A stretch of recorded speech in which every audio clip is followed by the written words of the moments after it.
нагли промени кои што се случуваат во однесувањето се првиот индикатор кој што покажува дека нешто се случува и дека нешто не е во ред. Меѓутоа не значи дека секоја промена треба веднаш да биде алармантна. Промените кои обстојуваат подолго време, например 2-3 недели, веќе се индикативни дека нешто се случува во животот на детето и тоа преживува различни состојби, например вознемиреноста, агресивноста, избувливоста на децата, несоницата, пореметувањето на исхраната, на регулацијата на спиењето,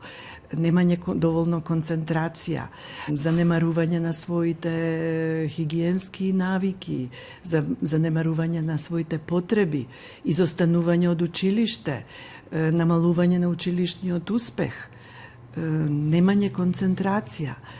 депресивност, анксиозност, сето тоа може да биде навистина во оваа возраст да се јави и доколку ваквите состојби траат подолго време, треба навистина да се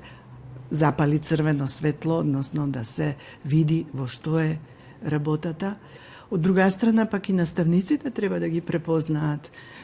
знаците во однесувањата на децата, кога го менуваат своето однесување во училиште, кон врсниците, кон учењето, попуштаат со учењето, немаат доволно концентрација,